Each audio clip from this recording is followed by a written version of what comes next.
ٹھیک, کہ جس طرح لوگوں کا نقصان ہوا ہے تو لوگ ان سے جدا ہو گئے. تو اب تھوڑے سے اسمارٹ ہو گئے ہیں, یہ اسمارٹ اس طرح ہو گئے کہ ڈیٹ فکس کرنا چھوڑ دیا انہوں نے.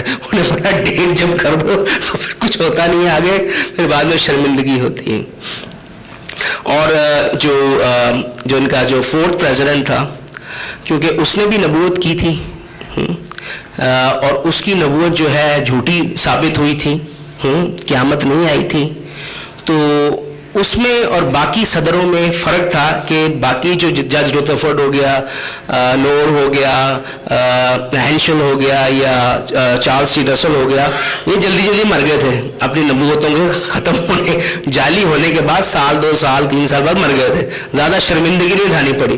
فرانس جو تھا وہ 15 سال زندہ رہا, تو اس نے پھر اب کیا کرتا, وہ اب اس نے دباؤ ڈالا سب کو کہ نہیں کوئی خبردار کسی نے میرا مذاق اڑایا, تو اس نے ایک بڑی سے ٹائٹ ناٹ آرگنائزیشن بنا دیا. ٹائٹ ناٹ کے مطلب ہلنا جلنا نہیں, کچھ نہیں کرنا. مثال کے طور پہ اگر کوئی جہوہ وٹنس ممبر ہے یا ان کے گھر کا ممبر ہے, وہ تنظیم میں نہیں جائے گا اور بولے گا میں نہیں جانا چاہتا, یا وہ ممبر تھا وہ ہٹ گیا ہے, تو اس کو یہ کیا کرتے ہیں, اس کو ایکسکمیونیکیٹ کر دیتے ہیں. کوئی اس سے بات نہیں کرے گا, سب دوست اس کے, رشتہ دار اس کے, کوئی سلام نہیں کرے گا اسے.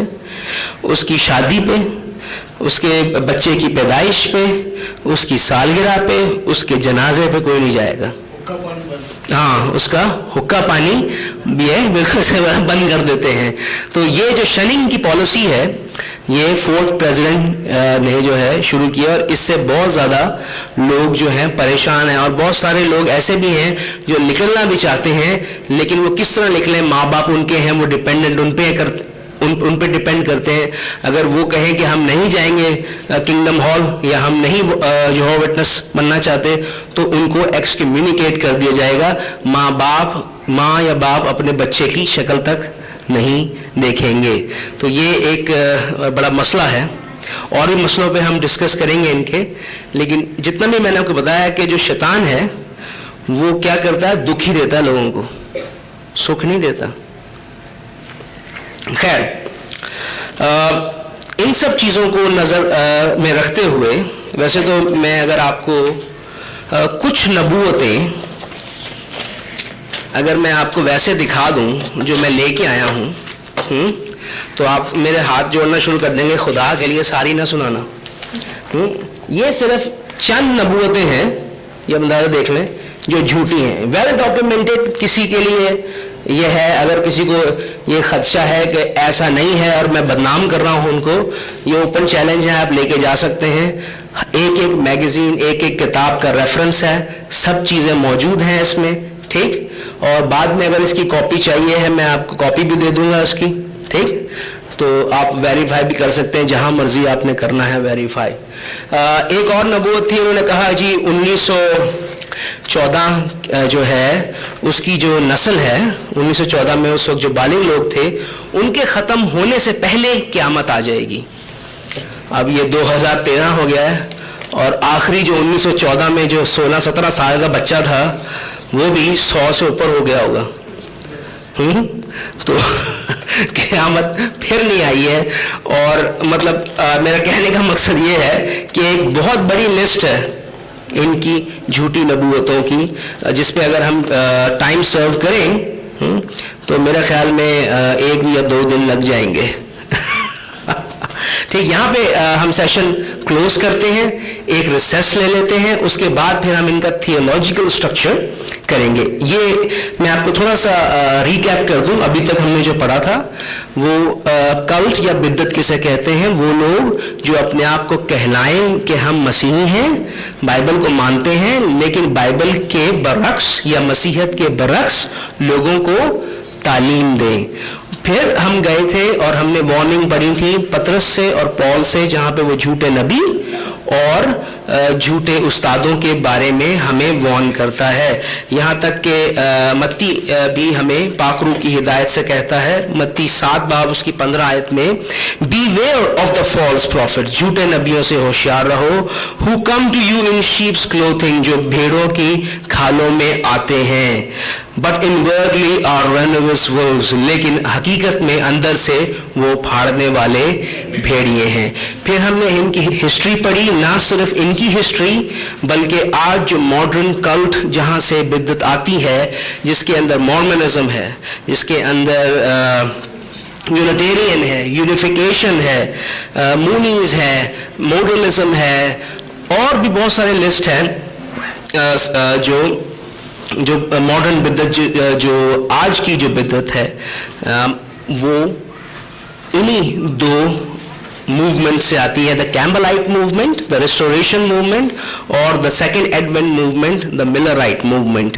یہ ان دو موومنٹ سے 19ویں صدی میں یہ ساری بدعتیں بنی ہیں. میرا یہاں سے شروع کرنے کا مقصد یہ تھا کہ آپ کو ایک آئیڈیا ہو کہ 19ویں صدی کیوں, 18ویں صدی میں, 17ویں صدی میں, 16ویں صدی میں کیوں نہیں یہ سب کچھ ہوا. اس کی ایک ریزن ہے, اس کے پیچھے کچھ وجوہات ہیں, اور ایک جو وجوہات مجھے لگتی ہے جو آج بھی مسئلہ ہے چرچ میں, وہ یہ ہے کہ ہم یہ سمجھ کے بیٹھے ہوئے ہیں کہ سب کو کرسچن کر لیا, سب کو سب پتہ ہے, اب بس پیار محبت کی باتیں کرو, اور لوگ بنیادی مسیحت کو نہیں بتاتے. آج کتنے لوگ ہیں جو تثلیث کو جانتے ہیں یا سمجھتے ہیں؟ کتنے لوگ ہیں جو مسیح کو حقیقی طور پہ جانتے ہیں کہ وہ کون ہے؟ کسی سے پوچھ لو کون ہے, بھائی بیٹا چھوٹا ہی ہوگا, ہاں میرا بیٹا چھوٹا, مجھ سے تو میرا چھوٹا ہی ہوگا. ہاں ایک بات ہے نا. تو ایک یہ جو جسے کہہ سکتے ہیں کہ ہماری سستی ہے, اب عام لوگوں کو تو نہیں کہہ سکتے, لیکن جو سکھانے والے ہیں انہیں کو کہہ سکتے ہیں, انہیں کی سستی ہے.